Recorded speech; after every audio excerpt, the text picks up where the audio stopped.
بادشاہ نے نا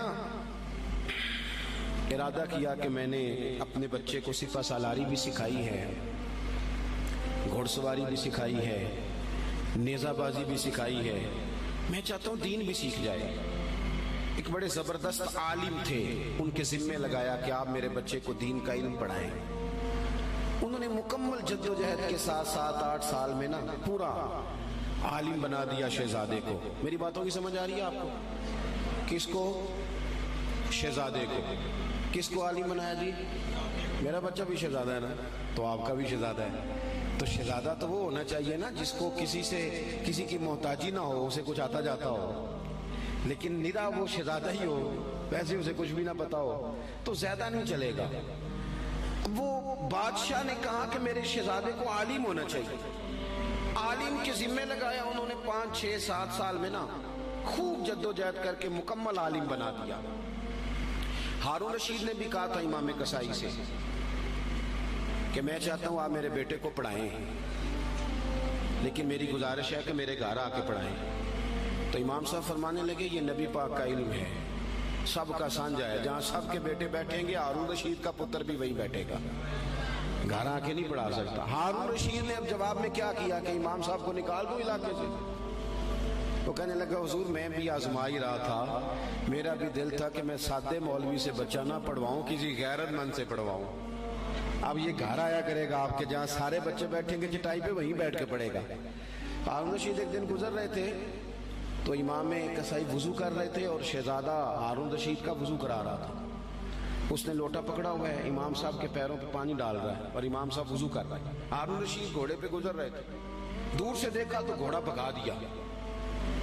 کچھ شاگرد کہنے لگے حضور ہارون رشید آ رہا ہے، تو آپ فرمانے لگے کیا کروں آ رہا ہے تو آنے دو، پھر کیا ہے، سانو تخت ہزارے دی لوڑ کی ہے، نل کی لگے شہر بمبول دے نال، اسی تے اپنی بال کے سیکنے، سانو کی لگے کسی اور دے نال، آتا ہے تو آنے دو۔ وہ آ گیا، اب وہ بڑے دبدبے کے ساتھ گھوڑے سے نیچے اترا۔ لوگوں کا خیال تھا ناراض ہوگا کہ میرے شہزادے سے کام کرا رہے ہیں، وہ اسی طرز پہ تیزی کے ساتھ قریب آیا اور حیرت انگیز انداز کے غصے میں۔ اب شاگرد اور عقیدت مند کانپ رہے ہیں کہ استادوں کے بارے میں کوئی بات نہ کر دے، ہم سے برداشت نہیں ہو سکے گا، لیکن اس نے قریب آ کے اپنے بچے کے کمر پہ زور سے مارا۔ کہنے لگا خدا کے بندے یہ تو کیا کر رہا ہے؟ استاد اپنے ہاتھوں سے پیر دھو رہے ہیں، ایک ہاتھ میں لوٹا پکڑ اور دوسرے ہاتھ سے استاد کے پیر دھلوا، تو نے پورا عالم نہیں بننا؟ یہ کیا تو نے طریقہ اختیار کیا ہوا ہے؟ اس طرح کر کے اس استاد صاحب کی خدمت کر۔ تو وہ اس بادشاہ نے نا اپنے بیٹے کو پڑھانے کے لیے عالم کے ذمے لگایا، انہوں نے پوری محنت کے ساتھ پڑھایا۔ پھر وہ فارغ التحصیل بھی ہو گیا بچہ، ایک ہی بیٹا تھا، تو مکمل فارغ ہو گیا نا۔ تو استاد صاحب کہنے لگے پیغام بھیجا پتر کل نا مجھے تم سے کوئی کام ہے، میرے گھر آنا۔ مدرسے نہیں گھر بلایا بچے کو۔ جب گھر آ گیا اندر سے کنڈی لگا لی اور چھڑی پکڑ لی، بہت مارا بچے کو، کمر پہ نشان پڑ گئے اور بلا وجہ مارا۔ اس نے کہا استاد جی میری غلطی۔ چپ کر، نادان، غلطی پوچھتا ہے، چل دوڑ جا۔ اس نے جا کے اپنی اماں سے شکایت کری کہ استاد جی نے بلا وجہ مارا ہے، میں تو پڑھ چکا ہوں، کو وجہ نہیں تھی مارنے کی، کیوں مارا؟ اماں کہنے لگی تیرے ابا سے بات کرتی ہوں۔ والد صاحب سے کہا تو اس نے کہا چپ کرو، اگر میں اس کا باپ ہوں تو استاد بھی تو باپ ہی ہوتا ہے نا، اور اس عالم کو میں جانتا ہوں وہ نیک آدمی ہے، کوئی حکمت ہوگی اس میں، ایسے تھوڑی مارا ہے۔ وقت گزر گیا، 20 سال 15 سال بیت گئے، بادشاہ کا انتقال ہوا، وہ شہزادہ تخت پہ بیٹھا۔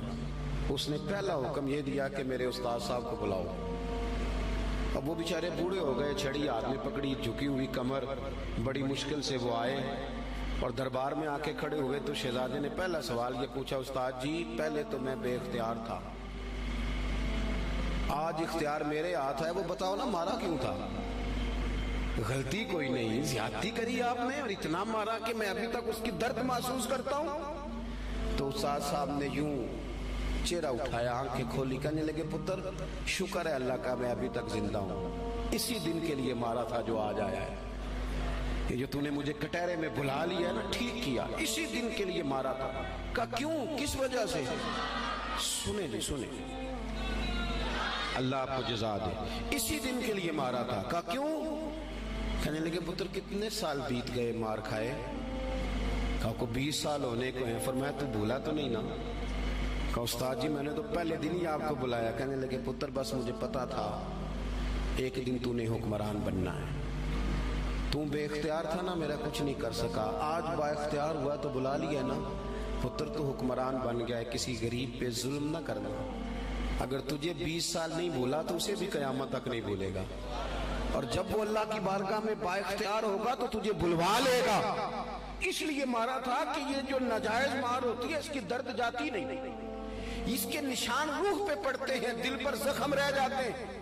پتر تجھے آج تک نہیں نہ بھولا، اسی دن کے لیے مارا تھا کہ تیری تربیت ہو جائے۔ اٹھ کے اس نے استاد کے ہاتھ چومے، بٹھایا، کہنے لگا آج سمجھ آئی ہے، آپ نے صرف علم نہیں پڑھایا، آپ نے تو مجھے ہدایت بھی دی ہے، آپ نے تو اللہ کی بارگاہ سے مجھے ہدایت لے کے دی ہے، آپ نے تو میری ہدایت کی جانب رہنمائی کی، اتنا بڑا کام کر دیا۔ اپنے بچوں پر تھوڑا سا بوجھ ڈالے۔ اور میرے بھائی اگر ایک چھوٹی سی کھجور،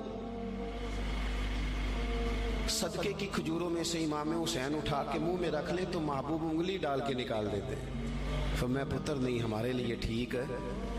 ابا کیسے برداشت کرتا ہے کہ بیٹے کے منہ میں لقمہ حرام جائے؟ وہ کیسے برداشت کرتا ہے؟ ایک دوست مجھ سے کہنے لگے کہ گھر کے کونے سے نا رات کو رونے کی آواز آتی ہے، بڑے پیر صاحب آئے، بڑے عامل آئے، پر وہ ٹھیک نہیں ہوتا۔ میرا ذرا زیادہ قربت تھی، ورنہ ہر آدمی سے تو یوں بات نہیں کی جا سکتی۔ میں نے ان کے کان میں کہا کہ اگر بڑے پیروں کے آنے سے بھی نہیں نا مسئلہ ٹھیک ہو رہا تو ساری فیملی بیٹھ کے غور کر لو، وہاں کسی یتیم کے پیسے نہ لگ گئے ہوں، کسی بیوہ کا مال نہ اس کونے میں خرچ ہو گیا۔ یہ جو یتیم کے اور بیوہ کے اور غریبوں کے پیسے ہوتے ہیں، یہ تیزاب ہوتا ہے، تیزاب جدھر جدھر لگتا ہے وہاں سوراخ کرتا ہے، سب سے پہلے یہ نور علم لے جاتا ہے۔